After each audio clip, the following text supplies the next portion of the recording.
안녕하세요. 문제풀이 1회차 강의 시작하도록 하겠습니다. 저는 김소희 노무사입니다. 먼저 OT부터 좀 진행을 하려고 하는데요. 사실 이제 여러분들은 아마 이 강의 계획서 보시면서 좀 필요하신 내용은 적으셔도 되고, 간혹 필요하시다라고 하면은 요청하시는 경우도 있는데, 뭐 이렇게 받아서 보실 내용은 없지만 필요하시다라고 하면은 말씀 주시면 보내드리도록 하겠습니다. 일단은 당연히 지금 이 문제풀이 강의를 들으시는 이유는 올해 1차 시험 합격이죠. 그래서 오늘 기준으로 79일 정도 이제 남았는데, 지금 저희가 저녁 강의니까 이거 듣고 집에 가시면 사실상 한 78일 정도 남으셨다라고 보시면 될 텐데요. 78일이 절대 적은 시간은 아닙니다. 제가 이제 시작 전에 좀 확인은 드렸는데, 저희가 기본 이론 강의는 다 들으시고 이제 문제풀이 하시면서 준비하시기에는 충분하신 시간이고, 혹시라도 이제 이 강의 보시는 분들 중에 나는 사회보험법만 기본 이론을 안 들은 게 아니라 다 기본 이론을 안 들었고 지금 처음 시작이다 라고 하시면은 따로 이제 메일을 주시거나 하셔야 됩니다. 이제 지금 제가 말씀드리는 거는 적어도 이 사보 문제풀이가 처음일 수는 있지만 민법이나 영어 점수까지는 어느 정도 됐다라는 전제 하에 좀 드리는 말씀입니다. 그래서 저희 문제풀이 강의는 이제 두 가지로 좀 진행이 될 텐데요. 먼저 그냥 문제를 푸는 건 아닙니다. 제가 그 강의 계획서 강의 특징 뭐 1페이지에도 좀 적어놨지만, 저희가 객관식 시험이다 보니까 그냥 기본 내용에 대한 충분한 숙지 없이 문제만 막 푸신 다음에 내 문제 푸니까 60점 나오네 이렇게 하시는 경우가 있는데, 제가 수험생 시절에도 그랬고 강사로서도 가장 이제 지향하는 부분입니다. 그리고 뒤에 가서도 말씀을 드릴 거지만 올해 시험이 좀 난이도가 올라갈 수 있다 계속 말이 나오고 있는 거는 이제 다들 잘 알고 계시죠. 그래서 올해는 특히 더 좀 정확하게 공부하시는데 방점을 두고 이 내용도 보셔야 되고요. 그 다음에 이제 문제를 같이 풀어보실 거예요. 실제 시험에서 투자하는 시간만큼 제가 이제 안내를 드리고 문제를 같이 풀어본 다음에 저는 빈출되는 부분이 이런 게 있다라고 말씀을 좀 드릴 거고요. 여러분들께서 하실 부분은 이거죠. 헷갈리는 부분 정리. 왜냐하면 사람마다 똑같은 문제를 틀리진 않거든요. 이 사람은 안 틀리는데 나만 어렵거나 나만 틀리는 부분이 있을 수 있어서 그런 부분들을 이 시간을 통해서 좀 정리하시는 겁니다. 이 문제 풀이 때 풀고 집에 가서 또 푸시는 문제는 어려운 문제, 내가 헷갈렸던 문제만 풀어보시는 거고, 지금 이 문제들을 어느 정도 걸러낸다라고 좀 생각을 하시면 되겠습니다.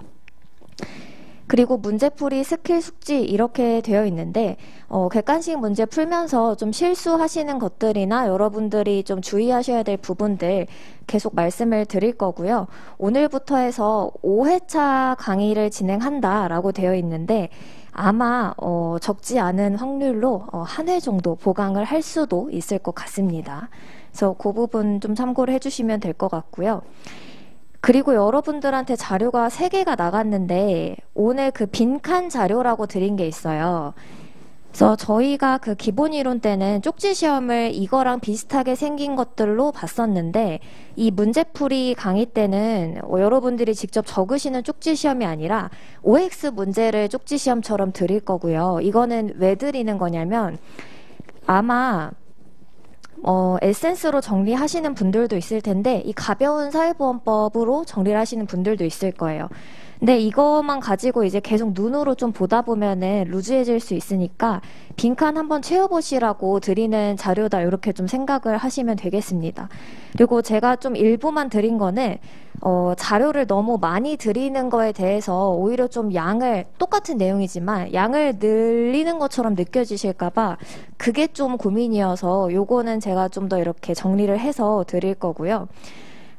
지금부터 이제 좀 몇 가지 말씀을 드릴 건데, 일단은 지금 한 70일 정도 남았을 때 공부 시작 시기가 언제가 좋을지 한번 생각해 보실 필요가 있습니다. 지금 문제풀이 들으러 왔는데 이게 무슨 소리냐라고 하시면은 이렇게 강의를 들으시는 거 말고요. 혹시 2차를 같이 하시는 분들은 모든 공부, 2차 공부를 다 스탑하고 1차에 올인할 수 있는 시간이 얼마가 있는지를 생각하시는 겁니다. 대부분 2주에서 한 3주 정도 투입을 하시고요. 1주 하는 거는 저는 개인적으로 좀 위험하다라고 생각을 합니다. 보통 많이 하시는 게 2, 3주고요. 여기 가로에 제가 M이라고 적어 놓은 거는 이 공부 시작 시기를 고려하실 때 여러분들이 생각하실 건 멘탈이에요.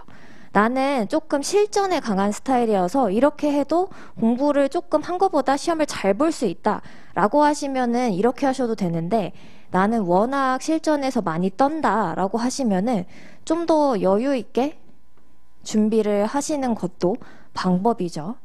그래서 언제부터 나는 이거를 지금 이때까지는 뭐를 해놓고 한 3주 전부터는 다 스탑하고 이렇게 해야겠다라고 머릿속으로 좀 정해 놓으셔야 되고요. 그 다음에 이제 공부 방법 같은 경우에는 기출 분석한 거랑 보면서 좀 말씀을 드릴 텐데요. 아까도 말씀을 좀 드렸지만 시험 난이도가 올라갈 거라는 예측을 다들 하고 있으실 거고, 내년에 또 이제 시험 유형이 바뀌기 때문에 아마 부담감이 많이 있으실 텐데, 저도 계속 그 부분에 대해서 고민을 하고 있거든요. 근데 일단은 제가 기본 이론 때 말씀드렸던 거랑 저희 준비 방향은 바뀌지 않습니다. 왜냐면 저희가 그 노무사 시험이잖아요. 여러분들 기본 이론 들으셨으니까 아실 테지만 이거는 사실상 고용산재 징수에 관한 법이니까 고용산재에 관련된 내용이죠. 그럼 4대 보험을 2개로 찢으면 이렇게 묶이는데, 고용이랑 산재는 근로자 또는 뭔가 근로자처럼 일하는 사람한테 혜택을 주기 위해서 만들어진 법령이죠. 그리고 건강이랑 연금은 근로자가 아니라고 하더라도 우리나라 국민이면 혜택을 주겠다라는 거거든요. 노무사가 뭐 하는 사람이죠? 근로기준법 같이 이제 노동법률 전문가 이면서 여러분들 이제 인사랑 경조 배우시니까 컨설턴트로 같이 활동하는 사람이죠. 그렇기 때문에 노동법률, 일하는 관계에 대한 거를 저희가 전문적으로 다룰 수 있는지를 보기 때문에 갑자기 여기서 뭐 6문제 나오고 고용산재를 2문제 낸다. 이거는 말이 안 되거든요. 그렇기 때문에 이 3개의 방점을 찍고 공부를 하시는 게 맞습니다. 그리고 나서 사회보장기본법까지 챙겨주시고요. 만약에 내가 민법이나 다른 과목을 너무 약해서 이 사보에서 40점 나오면 절대 안 된다. 그러니까 반드시 70점을 무조건 이상 맞아야 된다라고 하시면 건강이랑 연금을 기출은 확실하게 보시는 거예요. 기출은 확실하게 보시고 이거를 모든 내용을 이 에센스 사보에 있는 것까지 가져가시는 거는 시간이 되시면 그렇게 하셔도 되는데, 기본적인 방향은 이 3개 법령의 사회보장기본법까지 가져가고 건강이랑 연금은 기출문제 위주로 이제 좀 준비를 한다라고 생각을 하시면 될 것 같습니다. 그리고 저희 이제 시험이 이거는 이제 선택하셨을 거고요. 5가지 과목으로 좀 구성이 되어 있는데 25문제씩 125문항을 거의 한 120분에 풀어내야 되기 때문에 한 문제 1분당 푼다고 생각하시면 안 되죠. 그래서 이따가 맨 마지막에 좀 말씀을 드릴 거지만 한 문제당 한 30초에서 40초? 그러니까 노동법 같은 거는 좀 빨리 푸시고요. 사회보험법 같이 좀 선지가 길거나 낯선 것들, 민법 이런 것들의 시간을 좀 더 투자하셔야 되는 거죠. 그래서 객관식 문제니까 첫 번째로 여러분들이 고려하실 점은 문제 읽는 법. 이거는 어려운 건 아닙니다. 당연히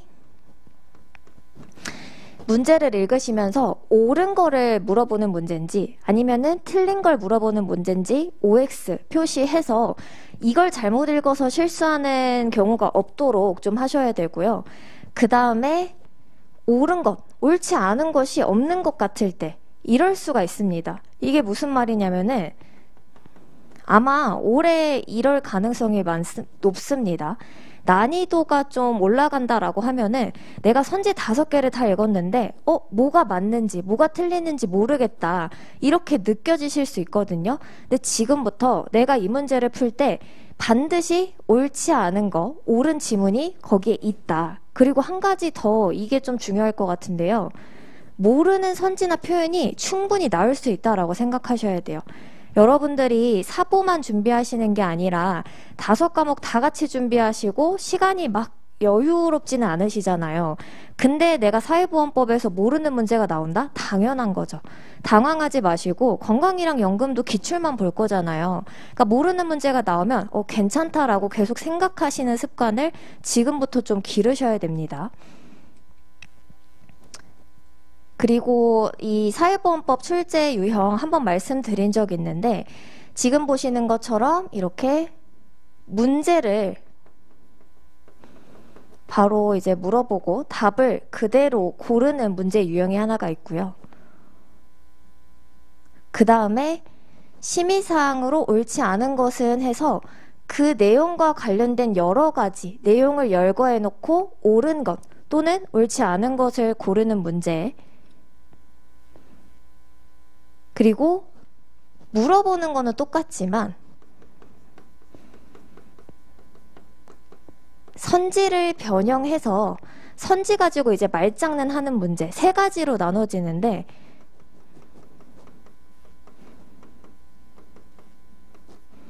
문답형과 내용 열거형은 여러분들께서 정확하게 그 내용을 숙지해서 바로 푸시는 거죠. 문제 여러 번 풀어보시는 것보다 그냥 이 가벼운 사회보험법이나 에센스 사회보험법의 그 내용 한번 보고 푸시는 거고요. 문제풀이 스킬을 통해서 이런 것들을 출제자들이 좀 변형시키는구나 를 대비할 수 있는 게 이 선지형입니다. 그래서 아까 말씀드린 것처럼 문제를 더 많이 풀어보려고 늘리시는 것보다는 기본적인 내용을 내가 잘 알고 있는지를 계속 점검하시는 게 좀 중요하고요.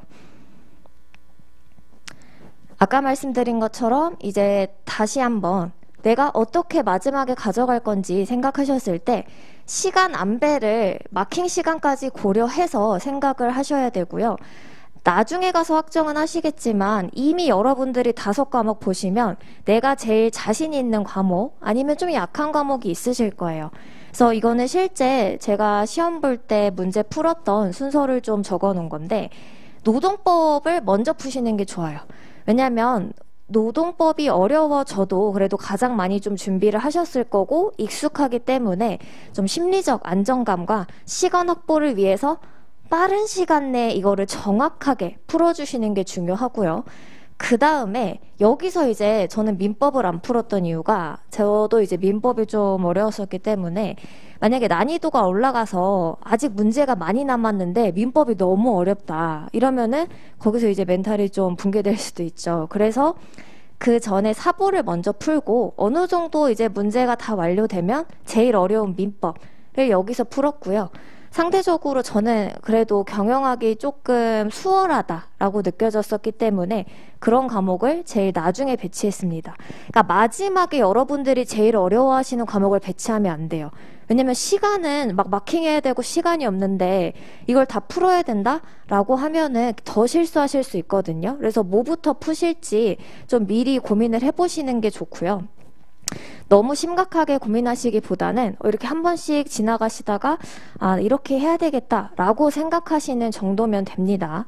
그리고 시험 당일에 여러분들께서 나 시험장에 이거 가져가야 되겠다. 뭐 안경 쓰시는 분들은 안경 닦기 아니면은 뭐 눈이 좀 건조하다 인공 눈물, 뭐 손소독제 필요하신 것들 있죠. 괜히 또 평소에 쓰다가 안 챙겨가면은 좀 그것 때문에 징크스처럼 찝찝할 수도 있으니까 그런 것들도 미리 챙겨두시고 이 2가지를 문제풀이 강의 들으실 때마다 하시는 거예요. 지금이 어쨌든 최대한 시험장이다라고 생각하시면서 풀어보시려고 하셔야 되고 시험장에서는 내가 아는 거를 천천히 정확하게 풀고 모르는 건 넘어가는 거예요. 지금 사회보험법도 건강이랑 연금은 저희가 이제 100% 하신 건 아니잖아요. 애초에 제가 강의할 때 여러분들 사회보험법 70점 맞는 게 목표다 이렇게 말씀드렸기 때문에 이 강의 듣고 100점 맞는 건 말이 안 되죠. 그러니까 모르는 게 나와도 당황하지 말고 이건 내가 안 했으니까 찍고 넘어가는 겁니다. 그리고 공부를 고용산재보험법은 정확하게 해서 거기서는 이제 최대한 여러분들이 풀어서 맞추시는 거죠. 그래서 이 연습을 지금부터 좀 하셨으면 좋겠고요. 고용보험법부터 시작하도록 하겠습니다. 그래서 설명 안 드린 자료가 하나 있는데 10개년 기출분석 같이 한번 보실 거고요. 이거는 제가 12년도부터 작년 것까지 이제 기출문제 분석을 해둔 자료인데 고용보험법은 5문제에서 7문제 사이 정도로 출제가 됩니다. 근데 만약에 난이도를 올린다라고 했을 때 고용보험법을 적게 출제할 수가 있겠죠.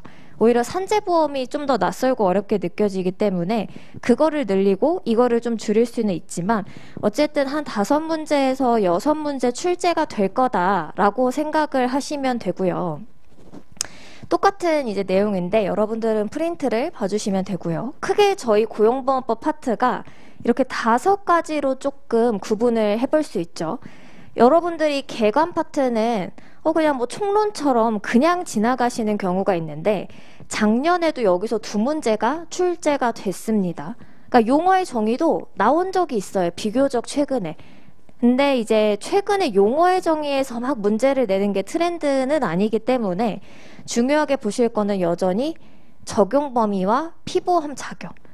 그리고 고용보험위원회도 이제 안 나온 지 좀 됐기 때문에 같이 보실 필요가 있다. 그러니까 결국 개관 파트도 좀 꼼꼼하게 보셔야 된다라는 거고요. 별표 달아있는 건 중요한 거죠. 실업급여 파트. 크게 구직급여랑 취업촉진 수당으로 나눠볼 수 있는데요. 당연히 구직급여, 소정급여 일수 계산하시는 그 표 그려서 푸는 문제가 많이 나오고요. 의외로 자영업자를 교수님이 굉장히 좋아합니다. 그래서 자영업자, 이거는 그냥 항상 빈출되는 거고 내용이 그렇게 많거나 어렵지 않죠.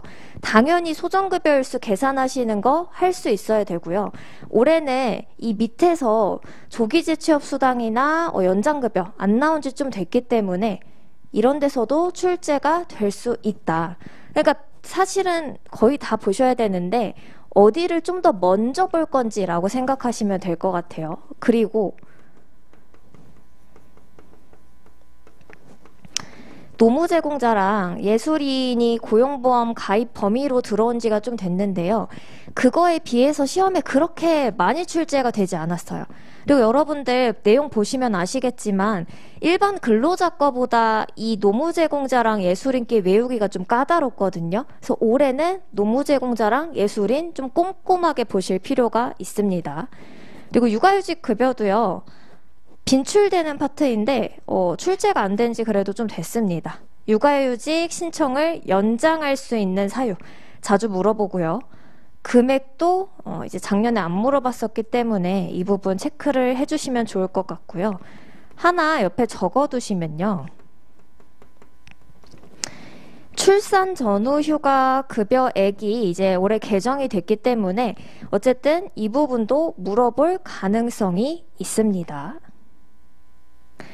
그리고 나머지 파트에서 자주 나오는 건 심사청구. 심사청구는 이제 자주 나왔고 작년에 나왔었고요. 그렇기 때문에 같이 본다면 올해는 벌금이나 과태료까지 좀 꼼꼼하게 보실 필요가 있을 것 같습니다. 그리고 난이도를 올린다라고 했을 때 이제 여러 가지 유형이 있는데요.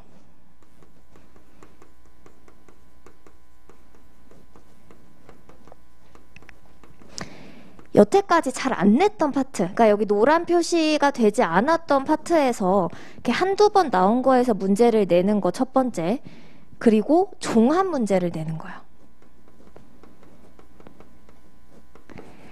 딱 이 부분을 찍어서 여기 문제를 내는 게 아니라 한두 문제 정도를 종합 문제로 내면은 여러분들이 선지를 걸으시기가 조금 더 어려워지시겠죠. 그래서 아예 생판 모르는 내용이 나오는 게 아니라 이런 방식으로 조금 난이도를 조절할 수 있기 때문에 공부하는 기본 범위나 방향은 그대로 가져가시면 된다. 그래서 너무 불안해하시지 마시고 여태까지 보셨던 내용 꼼꼼하게 보고 들어가면 되겠다. 이렇게 좀 생각을 하고 준비를 하시면 될 것 같습니다. 그래서 고용보험법 기출 현황 보면서 여러분들이 이제 빈출되는 부분 그리고 올해 조금 준비하셨으면 좋겠는 부분 말씀을 드렸고요. 지금 책 이제 2개 같이 펴시면 되는데 가벼운 사회보험법은 5페이지 펴주시고요. 만약에 에센스 사보로 보시고자 하시는 분들은 111페이지 펴주시면 됩니다. 그리고 이 책이 두 개가 있어서 나 이거 너무 많다라고 생각하실 수 있는데요. 지금 이제 오늘이랑 다음 주 안에 정하시는 거죠. 미리 정하셨을 수도 있고요. 이걸로 정리를 하실지 에센스로 하실지 정하시고요. 에센스로 하실 분들은 뭐 따로 옮기실 필요는 없겠죠. 그냥 책에 다 표시하시면 되고요. 가벼운 사회보험법으로 정리를 하겠다라고 하시면요. 문제를 풀다가 이 선지 내가 좀 헷갈리네. 이거 마지막까지 봐야겠다라고 생각하시는 걸 옮겨 적으시는 겁니다. 그래서 문제 풀면서 필요한 내용을 여기다 옮겨서 이걸로 정리를 하시면 되겠고요. 5페이지 보시면서 내용 잠깐 정리하고 문제 바로 풀도록 하겠습니다. 그래서 5페이지 보시면 용어의 정의 있는데 피보험자, 이 고용보험에 가입되거나 가입된 것으로 보는 근자예노 4가지 유형이다. 좀 기억을 해주셔야겠고요. 이직은 고용관계가 종료되는 거, 실업은 근로할 의사와 능력이 있음에도 불구하고 취업하지 못한 상태에 있는 거다. 그래서 이 실업이 뭔지를 물어보는 것보다는 실업의 의미를 정확하게 이해하고 있어야 뒤에 가서 다른 내용을 이해하고 문제 푸실 때 이제 도움이 되시는 거죠. 그리고 실업의 인정은 직업안정기관회장이 하는 겁니다. 고용센터의 기관장이다 말씀드렸죠. 직업안정기관의 장이 수급 자격자가 실업한 상태에서 이제 적극적으로 재취업 노력을 하고 있다라고 인정하는 것. 보수는 비과세 근로소득을 빼는 거다. 그러니까 식대, 뭐 차량 유지비 이런 게 빠지는 거다. 그 말 그대로 이해하시면 되고요. 일용 근로자 주의하실 점은 한 달 아니죠. 그러니까 정확하게 1개월 미만이다라고 기억을 해주셔야 됩니다. 31일, 30일 아니고 1개월 미만. 고용보험은 당연히 고용노동부 장관이 관장을 하고요. 사업 종료도 눈으로 한번 쭉 보세요. 그래서 이게 그대로 목차화된 거고요. 사업 운영 및 비용 충당 가서 보시면은 정부의 회계연도에 당연히 따르고요. 그리고 국가는 보험 사업에 드는 비용의 일부를 일반 회계에서 부담하여야 한다.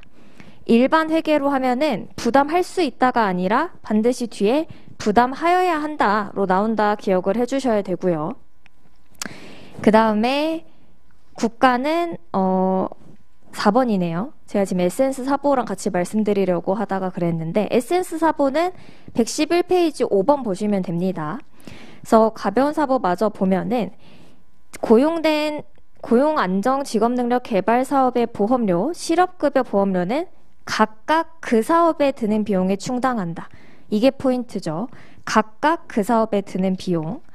그리고 실업급여 보험료가 이제 국민연금 보험료 지원, 육아휴직 급여 지원, 육아기 단축급여, 출산 전후 휴가, 출산 전후 급여에 충당할 수 있다. 그러니까 원칙은 각각인데 이 실업급여 보험료는 국민연금에 좀 생소하지만 국민연금 보험료 지원에도 쓰인다. 그리고 자영업자인 피보험자로부터 거둔 보험료는 자영업자를 위한 비용에 충당한다. 그래서 이 포인트 그대로 이 표현을 좀 기억해 주시는 게 중요합니다. 그리고 4번 고용보험위원회에 가서 보시면요. 제가 두 문자 고용보험위원회는 고사이로 따드렸죠. 에센스 사보는 112페이지 7번에 있습니다. 고용보험위원회 고사이 이렇게 해서 위원장은 차관이고요. 위원수 20인, 임기 2년. 그리고 근로자, 사용자 측 위원, 공익위원, 정부 측 해서 4자 구성이다. 그 다음에 적용범위 가서 보시면요. 적용범위 표 잘 기억하셔야 되죠. 그래서 당연히 원칙적으로는 근로자를 사용하는 모든 사업장의 적용인데 예외가 있다라는 거를 기억해 두시는 거예요. 사업 특성에 따라서 예외가 되는 거. 농업, 임업, 어업 중 포인트는 법인이 아니어야 되고요. 그러니까 법인이면 안 돼요. 법인이 아니어야 되고 4명이야. 그 다음에 포인트 2번에 주택 건설 사업자 등이 아닌 자. 주택 건설 사업자가 시공하는 무슨 공사? 그건 적용이 되는 겁니다. 주택 건설 사업자 등이 아닌 자. 그리고 3번에 가구 내 고용 활동. 그리고 근로자 특성에 따라 적용이 제외되는 거는요. 한 달간 근로시간이 60시간 미만. 60시간이 포인트죠. 근데 60시간 미만이면서 3개월 이상 계속 일하거나 일용 근로자는 적용이 된다. 그 다음에 이제 공무원, 사립학교 교직원, 별정 우체국 직원 제외된다. 그리고 65세 이후에 고용되거나 자영업을 개시한 사람은 실업급여랑 육아휴직급여가 적용이 제외되는 거죠. 나머지 고직사업은 적용이 되는 것까지 기억을 좀 해주시고요. 별정직 임기직 공무원에 대한 적용은 읽어보세요. 그러니까 별정직 내용이 나왔는데 그 기관장이 통해서 가입한다. 이런 내용을 모르시면 안 되고요. 원래는 적용이 안 되지만 고용노동부 장관한테 가입을 신청할 수 있다. 3개월 이내에 하면 된다. 이 내용 한번 읽어보시면 되겠습니다. 지금까지 한 것 중에 제일 중요한 건 적용 범위예요. 그 다음에 넘어가셔서 피보험자 관리 보시면 되는데요. 에센스 사본은 116페이지 펴주시면 돼요.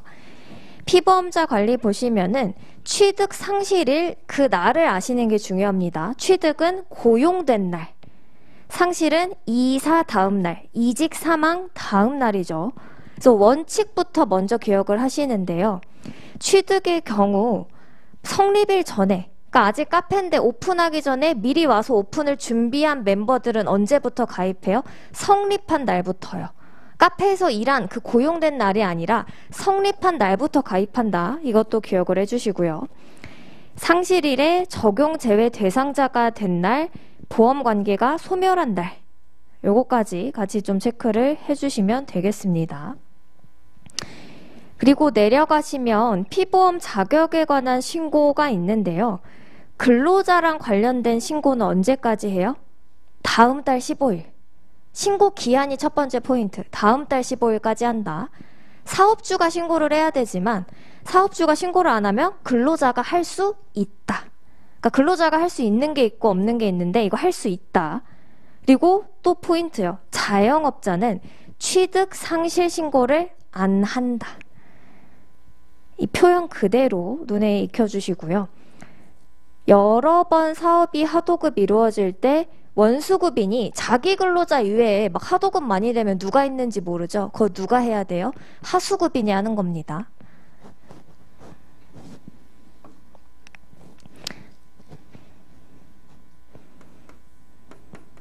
사업이 이렇게 발주처 있고 원수급인, 하수급인 여러 번 하도급이 이어져서 내려올 때 원수급인 사업장에 소속된 근로자는 이 사람 입사했습니다. 자기가 신고하면 돼요. 근데 하도급이 여러 번 돼서 밑에 누가 있는지 언제 입사하고 언제 퇴사했는지 이 원수급인이 알 수 없죠. 자기가 고용하는 이외 하수급인이 고용한 근로자는 하수급인이 신고한다. 그 말입니다. 그리고 예술인과 노무 제공자도 마찬가지. 다음 달 15일까지 신고. 그 다음에 단기 예술인은 노무 제공 내용 확인서를 똑같이 다음 달 15일. 그러니까 내용이 여러 개인 것 같지만 가장 중요한 건 신고 기한. 다음 달 15일까지다. 그리고 원수급인이 여러 명인 경우. 지금은 하수급인이 여러 개인 경우고요. 원수급인이 여러 개인 경우 발주자가 신고한다.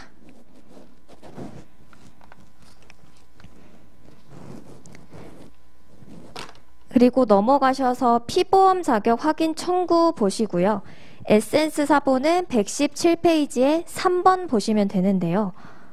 제가 고용보험에 가입하고 있거나 가입했었던 피보험자 또는 피보험자였던 사람은 언제든지 취득 상실에 관한 확인을 청구할 수 있다. 그쵸? 그래서 이 청구에 따라서 확인을 하거나 아니면 직권으로 확인하는 것도 가능해요. 그러니까 직권이라는 표현이 나오면 이것도 익혀두셔야 되는데 직권으로 할 수 있는 게 있고 할 수 없는 게 있는데 피보험 자격 확인은 직권으로 필요하면 할 수 있다. 그리고 이 열람한 결과를 누구한테 알려줘요? 청구한 사람뿐만 아니라 사업주랑 그 하수급인, 그러니까 결국 사업주한테 알려준다라는 얘기죠. 그래서 이거 옆에 같이 뭐 적어 놓으시면 될까요?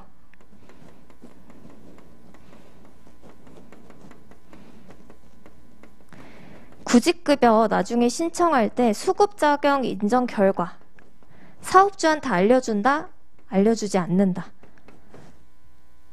피보험 자격 확인 청구한 건 내가 고용보험에 잘 가입되고 있어요? 라고 청구하면 그걸 그 사람한테도 알려주고 사업주한테도 알려주는데요. 퇴사한 사람이 구직급여 청구했는데 못 받게 되거나 받게 됐을 때 사업주한테 알려줄 필요 없다. 요거랑 헷갈리시면 안 됩니다. 그래서 이 확인 청구도 은근히 선지에 자주 등장합니다. 그러니까 사실 개관 파트라고 해서 쭉 넘어갈 수 있을 것 같지만 버릴 부분이 별로 없죠. 그리고 내려가셔서 9번 둘 이상의 사업에 고용된 사람의 피보험 자격 에센스도 그대로 내려가서 4번 보시면 되고요. 둘 이상의 사업에 같이 일했을 때 어떤 걸로 고용보험에 가입되는지 동시가입이 안 되는 게 있죠. 일용이랑 일용이 아닌 경우 일용이 아닌 것으로 가입. 그러니까 정규직이랑 알바랑 같이 이제 일을 하고 있을 때 정규직으로 가입이 된다고요. 자영업자랑 근로자는 근로자. 그리고 많이 물어볼 수 있는 거 제가 근로자인데 A 사업장과 B 사업장에 같이 일할 때 세 가지 순서에 따라서 가입을 하죠. 제가 보소선이라고 두 문자 따드렸습니다. 월 평균 보수가 많은 사업, 월 소정 근로시간이 많은 사업, 두 개가 똑같으면 근로자가 선택한 사업. 그래서 이걸 물어볼 수도 있지만 둘 다 취득하는 경우를 물어볼 수도 있죠. 둘 다 취득하는 경우요. 문화예술 용역계약, 그러니까 예술인이나 노무제공자는 두 개씩 취득이 가능하다. 그리고 문화예술 용역계약, 예술인이면서 근로자일 수도 있고요. 노무제공자이면서 근로자일 수도 있다. 그리고 각각 취득하되 근로자로서 하나, 예술인이랑 근로계약 여러 개일 때는 예술인 하나, 근로계약 하나. 노무제공자랑 근로계약 여러 개일 때 노무제공자 하나, 근로계약 하나. 이렇게 취득한다라고 보시면 되겠습니다. 그래서 여러분들 어느 내용 정리했는지 좀 기억하셔야 되는데요. 적용 범위, 피보험 자격 취득 상실, 그 다음에 피보험 자격 관리하는 거, 고용보험 여러 개 취득하는 거, 이렇게 4개 포인트 좀 두시고 기억을 하시면 되겠습니다. 그 다음에 뒤로 쭉 넘어가시면 122페이지부터 이제 문제가 13문제 정도 있는데요. 하나당 한 40초씩 해서 처음이니까 시간을 그래도 너무 짧게는 안 드릴 거예요. 8분 정도 드릴 테니까 8분 정도 이제 풀어보시고 그 다음에 같이 답 맞추면서 보도록 하겠습니다. 네, 문제 푸셨으면 같이 한번 보실 건데요. 잠깐 화면 같이 보시면은 5가지 이제 좀 문제 푸실 때 계속 생각을 하시면 좋을 것 같은 것들을 적어놨는데 아까 말씀드린 것처럼 반드시 답이 있습니다. 지금 사실 총론 부분이라서 문제가 그렇게 어렵지 않으셨을 거예요. 근데 조금 이제 뒤로 갈수록 여러분들이 아직 많이 공부가 덜 된 부분을 푸시다 보면은 이거 헷갈리네 라는 문제가 이제 계속 나올 텐데 그런 문제들에도 다른 선지는 헷갈리거나 모르실 수 있지만 분명히 답이거나 오답인 선지가 확실히 있습니다. 그래서 문제가 어려울 땐 그걸 꼭 생각하시면서 푸시면 좋겠고 아까 말씀드린 것처럼 내가 아직 공부를 안 했다. 시험장에서 넘어가야겠다라고 계속 생각하시는 거 그리고 공부한 부분을 맞추실 수 있으면 됩니다. 지금은 아직 저희가 시험이 그래도 좀 남았기 때문에 기본 내용이 덜 지금 숙지가 되셨을 수 있어요. 근데 내가 공부를 한 내용을 맞출 수 있는지를 계속 확인을 하시면 될 것 같고요. 이러시진 않을 것 같은데 문제를 빨리 풀고 검산하겠다, 돌아오겠다 그렇게 생각하시면 안 됩니다. 그냥 그 문제 풀었으면은 이제 마킹을 잘 했는지만 확인을 하시는 거고 넘어가시는 거고요. 이거는 이제 마지막에도 말씀드릴 텐데 절대로 그 마지막 한 문제 마킹할 때까지 2차 시험도 마찬가지고요. 그 마지막 문제 끝 쓸 때까지 마음속으로 조금이라도 포기하시면 안 됩니다. 그리고 이제 문제 푸실 때 지금부터 저랑 같이 답 보시면서 좀 검토하실 부분들은요. 문제를 맞췄다. 그럼 넘어가는데요. 거기에 유의미한 선지가 있는지 체크하시는 거예요. 내가 답은 맞췄지만 이 나머지 선지는 다음에 한번 볼 필요가 있겠다라고 하면 체크하시는 거예요. 뭐 형광펜으로 체크하셔도 되고요. 다른 색깔 펜으로 체크를 하셔도 되고요. 그리고 틀린 경우에는 이제 틀린 이유를 좀 생각하실 필요가 있는데 몰라서 괜찮죠. 그 내용 보면 다음에 맞출 수 있는 거예요. 근데 나 이거 답이라 생각했는데 실수로 틀렸다. 실수라고 이제 많이 좀 표현이 되는데 실수가 여러 개가 되면 실수가 아니죠. 그래서 내가 문제를 잘못 읽어서 틀린 건지. 근데 아마 그런 경우는 많이 없으실 것 같아요. 대부분 선지의 내용을 잘못 이해하거나 선지가 너무 길어서 아직 좀 이해가 덜 돼서 틀리셨을 수 있거든요. 그래서 왜 틀린 건지까지 체크하시면서 선지를 한 번 더 이제 옮겨 적으시는 작업을 좀 하시면 될 것 같습니다. 1번부터 같이 보시면요. 용어의 정의 물어보는 건데 18년도 기출을 변형해서 낸 거지만 이제 이 용어의 정의를 물어보는 문제는 나올 확률은 크지는 않습니다. 그리고 나와도 이거는 당연히 맞추실 수 있죠. 그래서 보시면은 피보험자, 근자예노죠. 근자예노.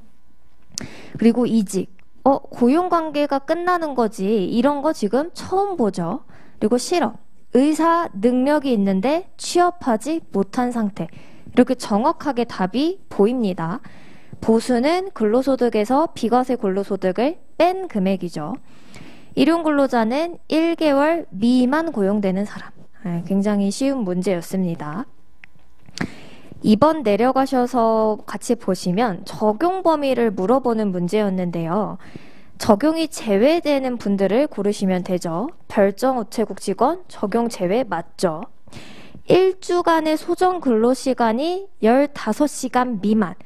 이게 월 60시간 미만입니다. 한 달에 이제 대략 4주니까 이렇게 표현할 수도 있는 거예요. 월 60시간 미만을 1주 15시간 미만이라고 표현하면 이건 적용제외가 맞지만 이게 붙으니까 이제 해당이 되는 거죠.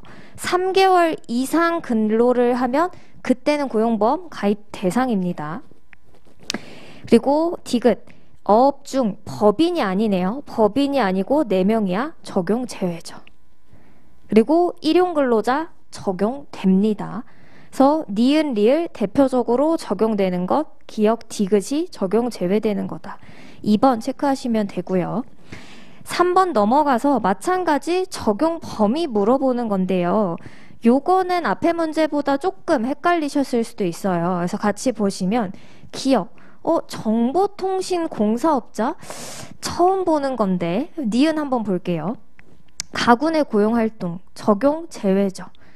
그리고 디귿 1차 산업이고 법인이 아닌 자 4명이야. 그러니까 니은 디귿은 적용 제외가 맞아요. 근데 기억 보시면은 답은 4번인데 아까 주택 건설 사업자가 아닌 자가 시공해야지 적용 제외다라고 이제 문제가 나왔었죠. 저희가 주택건설 사업자랑 아닌 자를 구분하는 거는 전혀 필요가 없기 때문에 이 문제에서는 이분은 정보통신공사업자는 적용이 되는 선지로 나왔었구나. 요 정도 한번 체크하고 넘어가시면 됩니다. 그래서 만약에 혹시 올해에도 이렇게 문제가 나오면 주택건설 사업자가 아닌 자라는 표현이 없으면 적용되는 범위겠구나.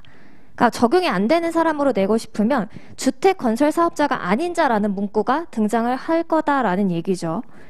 4번 내려가서 보시면 고용보험위원회에 관한 설명으로 옳은 것은 인데요. 근로복지공단 아니죠. 고용노동부죠. 그리고 고용보험위원회 산하에 전문위원회를 둡니다. 전문위원회. 그리고 고4이니까 위원은 20명. 위원장이 고용노동부 차관이 맞죠. 5번은 근사정 구성이라고 되어 있는데 근사공정사자 구성이죠. 그래서 4번이 정답. 5번 내려가셔서 보시면요. 고직사업이 적용되는 사람, 이거 결국 적용범위 물어보는 거죠. 1번 보실게요. 65세 이후에 고용되거나 65세 이후에 자영업 개시. 이 사람 실업급여랑 육아휴직급여가 적용이 안 되는 거지. 고직사업 적용되죠. 정답 1번이네요. 2, 3, 4. 우체국 직원, 공무원, 사립학교 교직원 다 아니죠. 그래서 1번 정답 체크하셨으면 되는 문제고요. 5번은 왜 적용이 안 되죠, 이분들은? 노무제공자. 노무제공자를 구출하자. 아직 안 한 부분이긴 한데 노무제공자 구출하자 해서 노무제공자는 구직급여랑 출산 전후 급여입니다. 출산 전후 휴가급여랑 혜택은 비슷할 수 있지만 다른 거예요. 이름이 다르니까. 그래서 구출이 적용되지 고직사업 적용 안 된다. 그래서 5번 한번 체크해 두시고요. 6번 계속 적용 범위 물어보네요. 6번 적용 범위 해서 옳지 않은 것은 고르는 건데요. 외국인 근로자한테도 적용될 수 있죠. 이게 더 딥하게 들어가면 체류 자격이나 국가에 따라 달라질 수 있는데 그거는 외울 수가 없어요. 여러분들이 이제 실무에 가셔서도 그거는 그때그때 확인해서 하는 거기 때문에 외국인 근로자 적용되는구나 여기까지 보시면 됩니다. 그다음에 2번 내려가서 보시면 실업급여 및 육아휴직급여 등은 신청이 있는 경우에 외국인 근로자한테 적용한다. 마찬가지로 그렇구나 체크해놓고 나중에 보도록 넘어가시면 되죠. 3번 예술인이 65세 이후에 계약을 체결하거나 포인트는 뭐예요? 65세 이후에 뭔가 고용되거나 자영업 개시 고용보험법 적용하지 않는 게 아니죠. 실업급여랑 육아휴직급여만 적용이 안 되는 겁니다. 그 다음에 4번 내려가서 보시면은 노무제공자 중 계약기간이 1개월 미만인 사람은 고용보험법이 적용이 되지 않는다. 노무제공자 중에 적용이 안 되는 거는 1개월 미만이 아니라 소득 기준을 충족하지 못하는 사람. 그래서 정답은 4번입니다. 그리고 별정직 공무원 본인의 의사에 따라서 3개월 이내에 고용노동부 장관 통해서 가입할 수 있죠. 내려가셔서 7번 취득 상실에 관한 설명 옳지 않은 것 같이 보시면요. 고용산재 징수법에 따른 성립일 전에 고용. 이게 카페 오픈하기 전에 미리 좀비 도와드리는 분이죠. 이렇게 고용된 분의 경우 보험관계가 성립한 날에 취득한 것으로 본다. 그쵸? 원래는 뭐가 원칙이에요? 고용된 날이 원칙인데 성립 전에 일을 하고 있으면 성립일에 취득한 것으로 본다. 2번, 3번 같이 보시면요. 이직 사망 다음 날에 상실하는 거죠. 그리고 4번 내려가서 보시면 보험관계가 소멸한 경우에는 그 소멸한 날에 상실합니다. 소멸한 날에. 소멸했다라는 거는 쉽게 말하면요. 우리 사업장이 더 이상 없다, 폐업했다라는 거거든요. 근데 소멸한 날 다음 날까지 근로자는 자격이 있을 수가 없죠. 사업장 폐업되면 근로자 자격도 같이 사라져야 되는 거예요. 그래서 소멸한 날에 상실한다. 5번, 이거 저희 아까 계속 같이 본 거죠. 피보험자였던 사람은 언제든지 확인 청구할 수 있고 직권으로 확인하는 것도 가능하다. 8번 넘어가서 보시면요. 계속 취득 상실일에 관한 설명 나오는데 옳은 것 고르는 문제입니다. 피보험자는 고용된 날에 취득한다. 이거 맞죠? 그럼 이제 2번 내려가서 보시면 적용 제외자였던 사람이 적용을 받게 되는 경우엔 적용을 받게 된 날의 취득. 적용됐던 사람이 적용 제외에 해당하게 되면 적용 제외 대상자가 된 그 날에 상실하는 겁니다. 그리고 보험관계 소멸한 경우에요. 계속 나오죠. 소멸한 그 날에 자격을 잃습니다. 5번도 자주 나오네요. 성립일 전에 고용된 경우는 고용된 날이 아니죠. 성립한 날에 취득합니다. 사업장이 아직 생기지도 않았는데 혼자 먼저 고용보험 자격을 가질 수가 없어요. 고용보험은 뭐 신림동에 있는 어느 사업장에 3월 9일부터 취득 이렇게 가입이 되는 거기 때문에 사업장이 없는데 혼자 생기거나 사업장이 사라졌는데 혼자 자격을 가지고 있을 수 없습니다.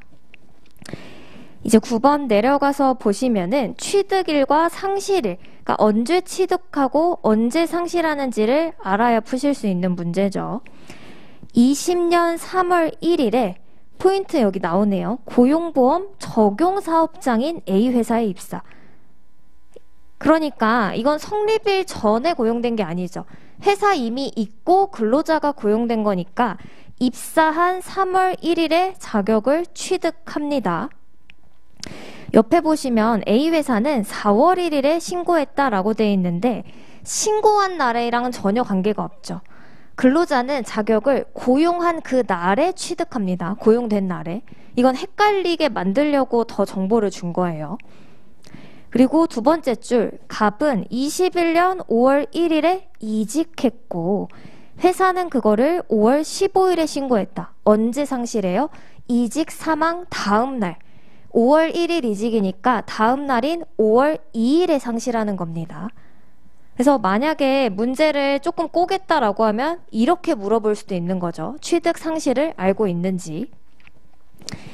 뒤에 넘어가셔서 10번 피보험 자격 계속해서 보시면요. 옳지 않은 것은 사업주는 그 사업에 고용된 근로자의 취득에 관한 사항을 신고하는 경우 사유가 발생한 날이 속하는 달의 다음 달 말일 아니죠. 15일입니다. 다음 달 15일. 말일은 어디에도 신고 기한이 없어요. 15일. 2번 내려가서 보시면은 사업주가 그 사업에 고용된 피보험 자격에 관한 신고를 안 하면 근로자가 할 수 있다? 맞죠. 근로자가 할 수 있습니다. 자영업자는 취득 상실 신고 안 한다.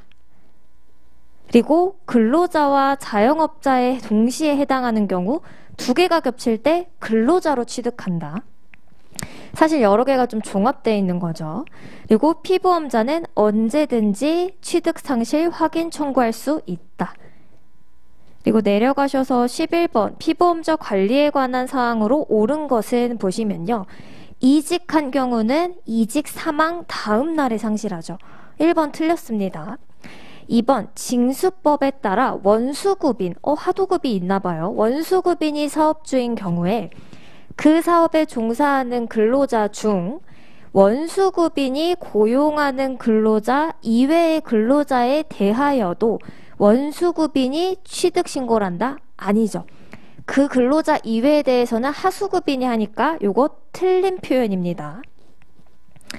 3번 보시면 피보험자였던 사람은 언제든지 청구할 수 있다. 이거 맞죠? 그러니까 만약에 11번이 그 2번 선지가 좀 헷갈리셨다라고 하면은 3번이 확실하게 맞는 선지이기 때문에 3번을 답으로 골라내실 수 있는 겁니다. 4번 두 개의 사업장에 동시에 고용된 경우 두 개 안 되죠. 그러니까 제가 여러 개 회사에 다니거나 알바를 여러 개 한다고 해서 고용보험을 여러 개 가입하는 게 아니에요. 하나만. 두 개가 다 될 때는 예술인 두 개 돼요. 노무제공자 또는 근로자 예술인, 근로자 노무제공자 이건 다 되는 겁니다. 근데 근로자는 안 돼요. 보수총액, 근로시간, 근로자 선택 이 세 가지 순서에 따라서 하나를 선택해라 이겁니다. 그 다음에 피보험자가 사망한 경우에 사망한 날 다음 날이죠. 이사 다음 날. 그리고 12번 넘어가서 보시면요. 이거는 어쨌든 답은 같이 한번 보실게요. 둘 이상의 동시에 고용되어 있는 경우 어디서 먼저 취득하냐 이거 물어보는 거죠. 보소선. 월평균 보수가 많은 사업인데요. 여기서 당연히 2, 3, 4는 아닌 거는 아셨을 거예요. 1번, 5번이 헷갈리셨을 수도 있는데 여기서 답은 1번이라고 돼 있거든요. 그러니까 월 평균 보수를 통상임금으로 볼 건지 평균임금으로 볼 건지인데요. 만약에 이거 문제가 나온다면 그 선지에 이렇게 그대로 나오지 통임 평임을 가지고 물어보진 않을 거예요. 근데 이제 노동법 하셨으니까 제가 그걸 전제하고 말씀드려도 되죠. 평균임금은 이전 3개월치를 말 그대로 평균한 급여이고요. 통상임금은 그 달에 소정 근로시간에 대해서 받기로 한 급여입니다. 그래서 월 평균 보수, 그 사람 한 달에 얼마 받아? 라고 했을 때 평균이니까 이거 아니야? 라고 생각하실 수도 있는데 평균 보수, 한 달에 얼마 받는지 그 약정한 급여에 좀 더 가까운 개념은 통상임금, 이어서 아마 답을 1번으로 여기서 정확하게 정했던 것 같은데 실제 문제가 나온다면 이렇게 통임이랑 평임 중에 고르라고 하지는 않을 겁니다. 이건 조금 이슈가 있을 것 같아서 만약에 문제가 나온다면 저희는 그 법조문에 있는 이 월 평균 보수 표현 그대로 기억을 해주시면 될 것 같아요. 그리고 13번에 노무 제공자인 피보험자에 해당하지 않는 것은 이렇게 나와 있는데요. 요거는 1번 한번 볼게요. 방문 점검원, 2번 대리운전 업무 하는 분, 3번에 방과학교 교사, 4번에 신용카드 회원 모집원, 5번에 우체국 보험 모집인 이렇게 있는데 답은 4번입니다. 이 신용카드 회원 모집인이 대표적으로 노무 제공자가 아닌 분이에요. 그래서 이걸 보고 기억을 해두시는 거고요. 작년에 이 노무 제공자 문제가 나왔기 때문에 올해는 나오면 이거를 안 물어보고요. 산재에서 특수 근로 형태 종사자 직종을 물어보는 문제가 나올 확률이 더 높습니다. 그러니까 만약에 교수님이 이거는 좋아하시는 문제예요. 왜냐하면 작년에는 노무 제공자를 물어봤는데요. 원래는 산재 파트에서 이 문제를 계속 냈었거든요. 그래서 올해 이걸 똑같이 내기보다는 여기서 낼 가능성이 있다. 그리고 신용카드 모집인은 대표적인 오답이다. 그리고 이 오답도 기출 중에 제가 좀 낯선 선지는 나중에 추려서 한번 드릴 거니까 지금은 이 신용카드 모집인 오답 이렇게 해서 좀 기억을 해두시면 되겠습니다. 그래서 지금 여기서 잠깐 10분 쉬시고요. 여러분들 다시 쉬고 돌아오셨을 때에는 에센스 사본은 149페이지, 가벼운 사본은 10페이지 펴놓고 기다려 주시면 되겠습니다.